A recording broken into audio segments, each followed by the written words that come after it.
We're back from Formula D round 1 and we are going to do some maintenance on the race car.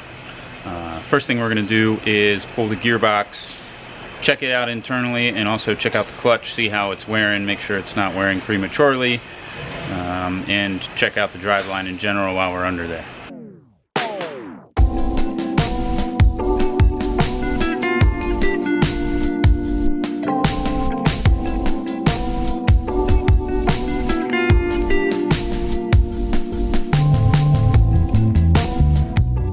Got a good look under the car here after the first round. You can see our titanium exhaust we made is taking color really well, which is cool. So we're just going to pull this gearbox, which is pretty easy to do, thankfully, because we made it that way. So I'm going to drain some fluids, start taking this thing apart.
Shane's going to go through this gearbox for us. Cool thing about these racing gearboxes is that they're easy to inspect. Just basically pull off this top plate and you can see all the gears.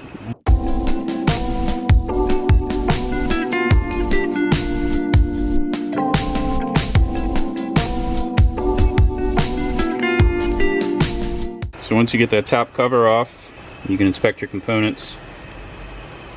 Just give her a spin. Take a look at all these teeth, the dog engagement, make sure they're all clean, not too beat up.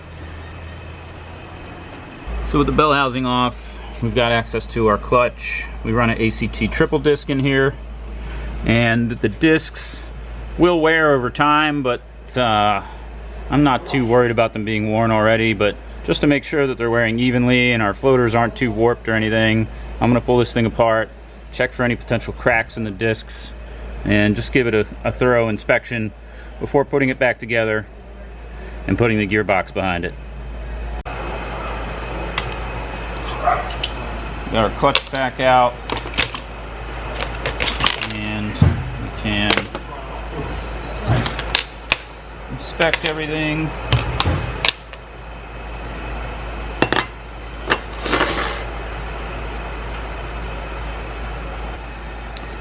Sometimes these discs I've seen will crack or break in here, so we always check for that.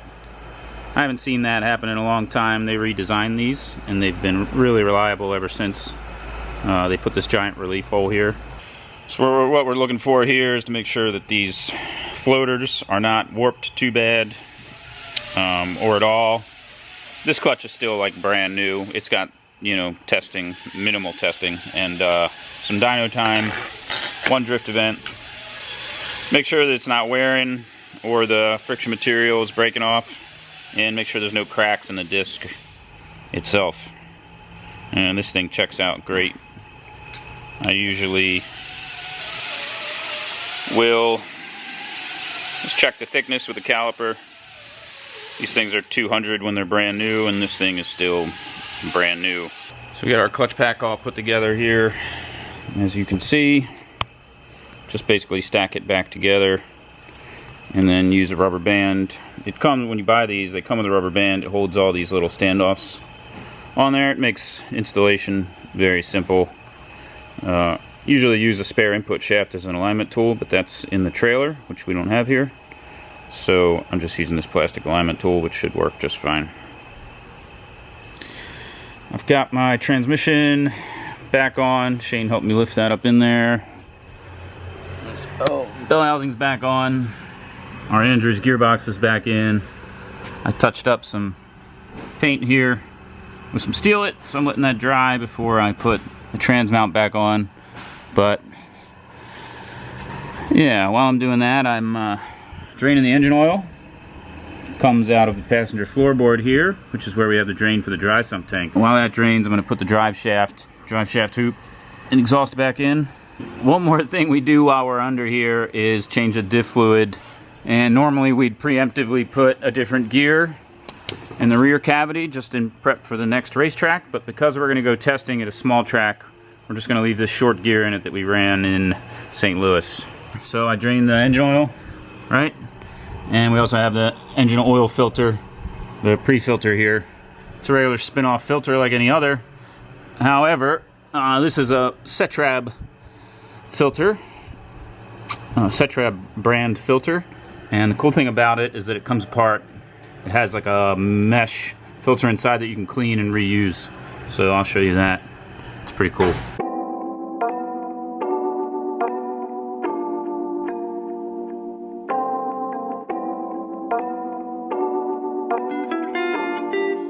It's that Cetrab USA oil filter here. And like I said, it's completely modular, which is cool. Get to your filter element as easy as that. Just a quarter turn, really. You can get your filter. It's got a little magnet built into it, picks up a little sludge, and you can see if you've got any real particulates here.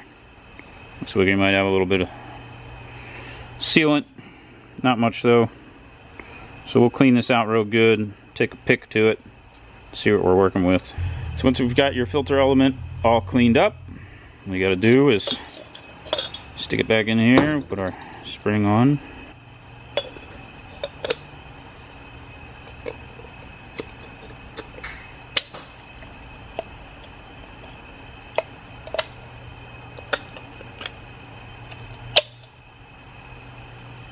Ready to be used again. Now that we got the oil all drained out of the dry sump tank under the car, we come inside the car here. We got to remove our dash and this panel here so I can get to the tank. And luckily, this thing's all quick latch and quarter turn buttons to get apart, so it should come out pretty quick.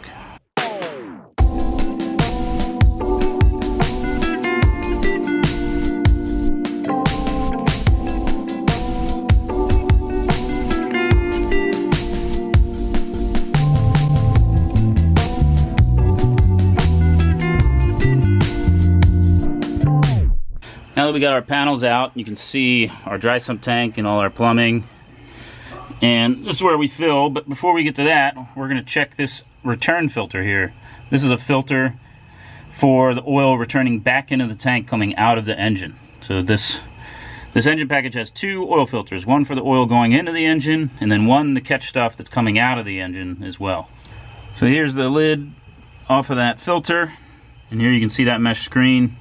There's really nothing in it. I already wiped off most of the debris, but we really didn't get anything this time, which is good because you really don't want chunks coming out of your engine. So with that checked, we can put this lid back on, fill it with oil, and we are finished with our basic maintenance here.